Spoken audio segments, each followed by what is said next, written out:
Bulb کی روشنی سیدھی فرحاد کے چہرے پہ پڑ رہی تھی۔ اس نے اپنے ہاتھوں سے ربڑ کے موٹے دستانے چڑھا لیے اور آہستہ سے کمرے سے نکل گیا۔ انور صاحب پرائیویٹ روم میں ایڈمٹ تھے۔ نرس انہیں دوا کھلا کے چلی گئی تھی اور بے خبر سو رہے تھے۔ فرحاد ان کے قریب کھڑا چند لمحے انہیں دیکھتا رہا۔ شاید اس کی نگاہوں کی تپش سے انور صاحب کی آنکھ کھل گئی۔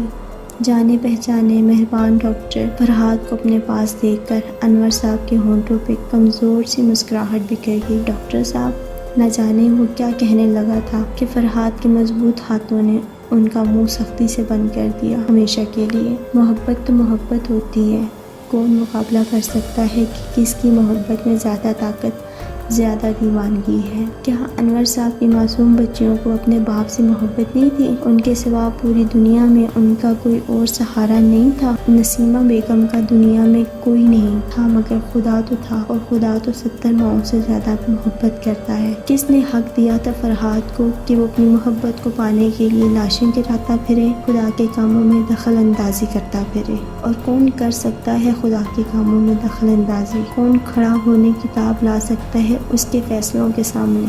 نہیں، کوئی نہیں۔ پھر فرحاد رومیلا کی لاش کے پاس کھڑا اس کے چہرے کو ٹکٹکی باندھ کے دیکھ رہا تھا۔ 2 قتل ہو گئے مگر ملی تو ویسی ہی بے جان تھی، بلکہ اس کا چہرہ تو گواہی دے رہا تھا کہ اس کو دنیا سے گئے وقت ہو چکا ہے۔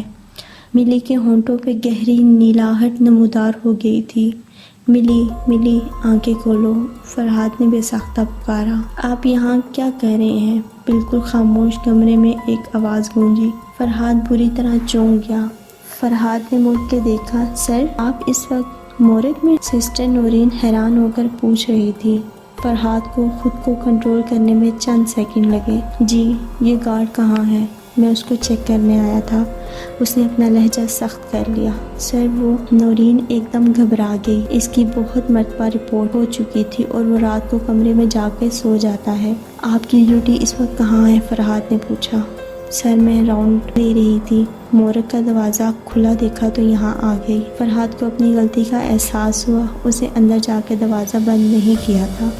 میں بھی دروازہ کھلا دیکھ کے اندر آ گیا تھا۔ خیر، ایوری تھنگ از اوکے، آپ جائیں راؤنڈ لیں۔ پھر وہی پراسرار خوفناک کمرہ تھا۔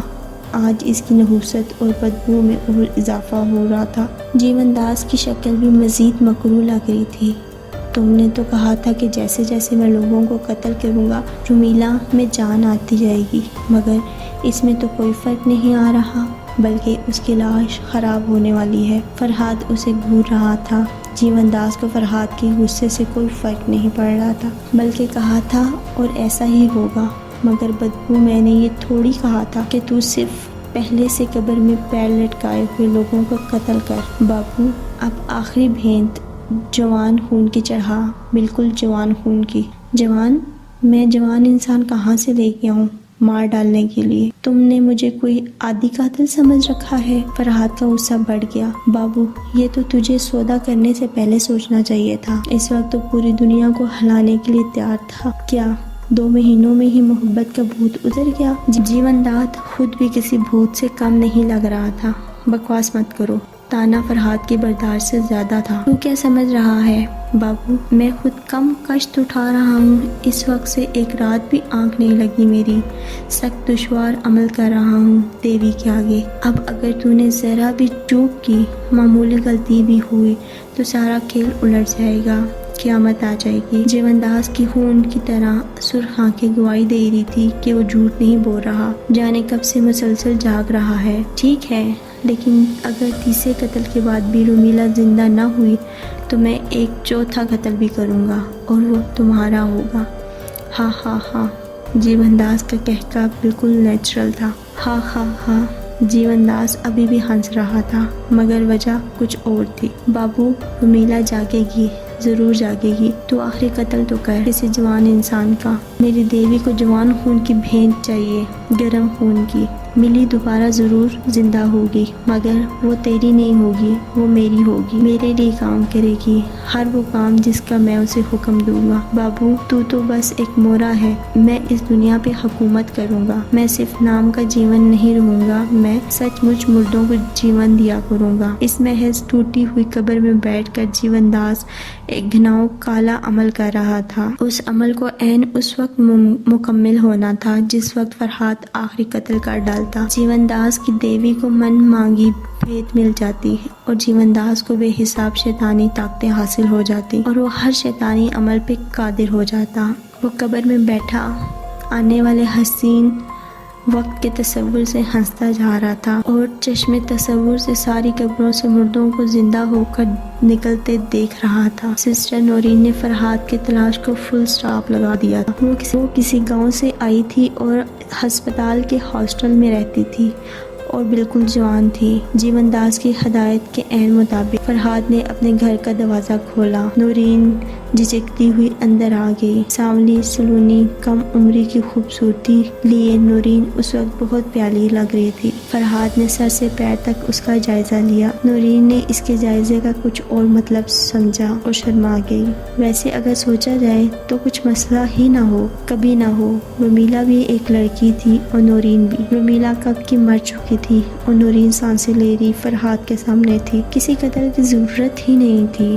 نورین دل و جان سے فرحاد کی جیون ساتھی بن کر اس کے ساتھ جیون بلکہ 7 جنم بتانے کو تیار تھی۔ فرحاد کو اشارے کی ضرورت بھی نہ پڑتی اور نورین اس خوبصورت ڈاکٹر کی تمام عمر سیوا کرتی رہتی، مگر ہر کوئی تو نہیں اور صحیح کی کہاوت پہ عمل تھوڑی کرتا ہے۔ کم از کم فرحاد تو ہرگز نہیں۔ نہ جانے کتنے خواب سجا لیے تھے نورین نے اپنی آنکھوں میں کل رات سے لے کر اس وقت تک، جب فرحاد نے اپنی پسندیدگی کا اظہار کرتے ہوئے اپنے گھر آنے کی دعوت دی تھی تاکہ باقی معاملات طے کیے جا سکیں۔ آخر ایسی باتیں ہاسپٹل میں تھوڑی کی جا سکتی ہیں، اور ملاقات کو انتہائی خفیہ رکھنے کی تاکید کی تھی، کسی کو کان و کان علم نہ ہو۔ 24 گھنٹوں میں کیا کیا نہیں سوچ لیا بیچاری نے۔ منگنی کی انگوٹھی کا ڈیزائن، شادی کے جوڑے کا رنگ اور شاید اپنے ہونے والے بچوں کے نام۔ اسے تو اپنی خوش قسمتی پہ یقین ہی نہیں آ رہا تھا، مگر اس بڑی غلط فہمی سے ایک بڑا شاک اسے آج لگنا تھا۔ فرحاد اسے ڈرائنگ روم میں بٹھا کر چائے بنانے چلا گیا۔ نورین نے تھوڑی دیر تو انتظار کیا، پھر کچھ رومانٹک ہو کے فرحاد کے ساتھ مل کر چائے بنانے کا ارادہ کر لیا۔ جس طرح ہینڈسم ڈریکولے کی خوبصورت مسکراہٹ کے ساتھ اچانک نوکیلے لمبے دانت نمودار ہو جاتے ہیں۔ سرنج میں انجیکشن بھرتا فرحاد اتنا ہی اجنبی اور ڈراؤنا لگ رہا تھا۔ زہر کا انجیکشن پہچاننے میں نورین کو بالکل دیر نہیں لگی۔ آخر کو وہ نرس تھی۔ نسیمہ اور انور جیسے ادھیڑ عمر کمزور سوئے ہوئے لوگوں کو مارنا بالکل مختلف اور آسان تھا، مگر نورین نے اسے ٹھیک ٹھاک ٹف ٹائم دیا۔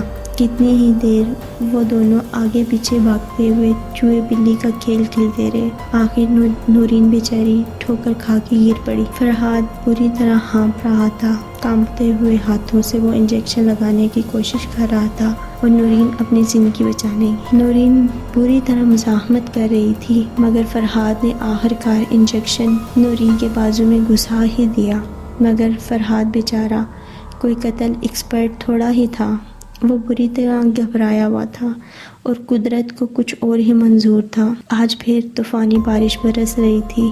فرحاد نے نورین کو بڑی مشکل سے گھسیٹ کے گاڑی میں ڈالا اور ڈرائیونگ سیٹ پر بیٹھ گیا۔ مسلسل ٹینشن سے فرحاد کی بری حالت ہو رہی تھی، اس کے اعصاب جواب دے چکے تھے۔ قدرت کے نظام کے خلاف جانا آسان تو نہیں ہوتا۔ رات میں پہلے سے سوچے ہوئے ایک ویران جگہ پہ پڑے کچرے کے ڈھیر پر اس نے نورین کو دھکیل دیا اور دوبارہ گاڑی میں آ کے بیٹھ گیا۔ فرحاد کو چند قدم آگے کا راستہ نظر نہیں آ رہا تھا، کچھ بارش کی وجہ سے اور کچھ مسلسل بہنے والے آنسوؤں کی وجہ سے۔ نورین کے ماں باپ بہت ہی غریب تھے، ایک چھوٹے سے گاؤں سے اس کا تعلق تھا۔ نورین کے چھوٹے 2 بہن بھائی گاؤں کے اسکول میں پڑھ رہے تھے، وہ ایک نرسنگ کا کورس کر کے ادھر نوکری کر رہی تھی اور اپنی پوری تنخواہ اپنے گھر والوں کو بھیج رہی تھی۔ اس کے گھر والوں کو اس سے بہت امیدیں تھیں اور اس کی بہت ضرورت تھی، اور اس وقت وہ کچرے کے ڈھیر پہ بے سد پڑی تھی۔ اس کے اوپر بارش برس سے جا رہی تھی۔ جب انسان جنم لیتا ہے تو اس کی مٹھیاں بند ہوتی ہیں مضبوطی سے۔ نورین کی مٹھی مضبوطی سے بند تھی۔ اس میں ایک انجیکشن تھا، زہر کا انجیکشن۔ فرحاد کی راحت میں نورین کی شدید مزاحمت کی وجہ سے سرنج میں پورا انجیکشن نہیں بھر سکا تھا۔ نورین نے اس سے پہلے ہی انجیکشن چھین لیا تھا۔ جتنا زہر اس کے جسم میں گیا تھا وہ کسی انسان کو مارنے کے لیے ناکافی تھا۔ جیون داس کے جیون میں آج کی رات بہت اہم تھی، بہت زیادہ اہم۔ آج فرحاد کو آخری قتل کرنا تھا اور جیون کو دیوی کے آگے آخری بھیٹ چڑھانا تھا، اور پھر اس کو لازوال شیطانی قوتیں حاصل ہونی تھی۔ وہ دیوی کے خوفناک مورتی کے آگے آسن مارے آنکھیں بند کیے بیٹھا تھا۔ کمرے میں نیم اندھیرا تھا۔ جیون کے آس پاس انسانی ہڈیاں بکھری ہوئی تھی اور وہ پرانی لاوارث قبروں سے جمع کرتا تھا۔ آج دیوی کی مورتی کے ساتھ ایک انسانی کھوپڑی بھی سجائی گئی تھی۔ جیون اپنی شیطانی پوجا میں پوری طرح کھویا ہوا تھا، کہیں کوئی کوتاہی نہ ہو جائے، عمل ادھورا نہ رہ جائے۔ مگر یہ کیا ہوا؟ بادل بہت زور سے گرجے تھے۔ ایک زوردار کان پھاڑ دینے والا دھماکہ ہوا۔ جیون نے گھبرا کر آنکھیں کھول دی۔ اچانک کہیں سا بجنے لگا، مکروہ آواز میں ڈھول پیٹنے جانے لگا۔ کہیں سے شہنائی کی انتہائی منحوس آواز جیسے بین کرنے لگی۔ جیون ساری سچویشن سمجھ چکا تھا۔ شمع کر دے دیوی، شمع۔ اس نے دیوی کے آگے ہاتھ جوڑے، مگر دیوی نے اس کی منت سماجت اور برسوں کی پوجا کو بالکل نظر انداز کر دیا تھا۔ بند کمرے میں انتہائی تیز دھماکے کے ساتھ بجلی جیون داس کے عین اوپر گری تھی۔ بیچارے جیون کی لاش بغیر چتا کے ہی بری طرح جل کے راکھ ہو گئی۔ کچرے کے ڈھیر پہ پڑی نورین کے اوپر مسلسل بارش پڑتی رہی، بجلی تیز چمکتی رہی۔ نورین نے آنکھیں کھول دیں، وہ زندہ تھی۔